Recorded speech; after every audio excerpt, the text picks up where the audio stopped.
Have you ever seen the Venom movies? If you have, you're aware of this black goo, this black substance, which was supposedly from another part of the universe, but it was sentient and got into a person and turned them into something other than human. So there's a real substance called graphene oxide. Many people have actually tied this in with some wild claims. I'm going to run through it very quickly. There is a lot to this. If you're interested, go look it up.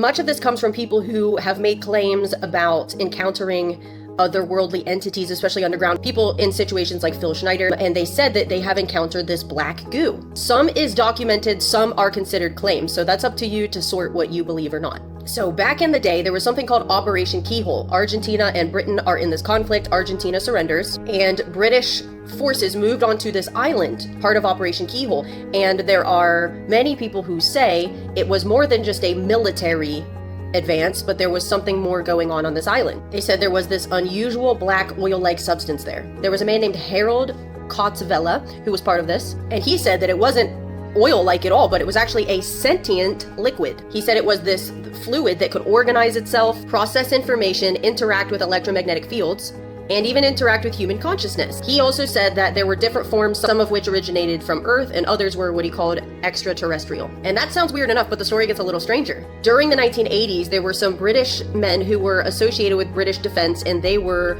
scientists and engineers. And they were involved with this British defense company called Marconi. And they died under very unusual circumstances. So it led to investigations and, of course, conspiracy theories. And the connection is they were involved with whatever this supposed substance was that was collected from the island. So then the theory started, did this goo somehow have to do with their deaths? Because researchers came along later and argued that these men were in fact studying that substance they'd taken from the island. And there are alleged witnesses, people who say they have encountered this thick black liquid in underground bases and things like that. And many people have described it as technology, that it's actually kind of like AI, somehow in a liquid form. And then what's interesting, in 2016, there's a British UFO researcher named Max Spears who died suddenly, and when he died, his body actually expelled some black liquid substance. Now, the official narrative became he had pneumonia and oxycodone in his system, so they said that he had aspirated his stomach contents, but even some coroners pushed back on that because they did not handle his autopsy the way they should have. Getting back to graphene oxide, this is a real carbon nanomaterial, and it actually can form dark dispersions, conduct or interact with electrical systems, attach to other molecules, and be used in advanced sensors, membranes, and electronics,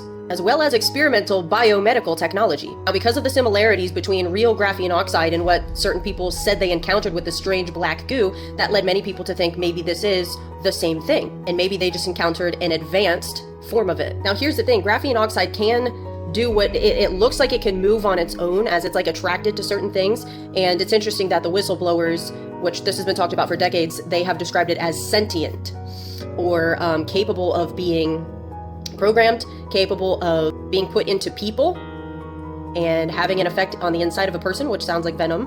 And some people say it's not that the substance itself is intelligent, but it's like a physical interface for intelligence. To me, this doesn't even sound all that different from an mRNA vaccine that also uses nanoparticles. And to put a bow on the conspiracies, some of the people who've blown the whistle on this believe that it's being used for surveillance, population harm, biological control, or even human-machine interfacing, which that's not a conspiracy. That all of that's real. There are absolute programs right now that are literally putting man and machine together. So, you can choose not to believe the stories of the people who said they encountered this black liquid on an island in Argentina, or what people say they encountered deep underground and whatnot. You can choose not to believe that, but much of this is happening as we speak. Maybe not with this specific black goo, but the stuff they're putting in vaccines, not all that different.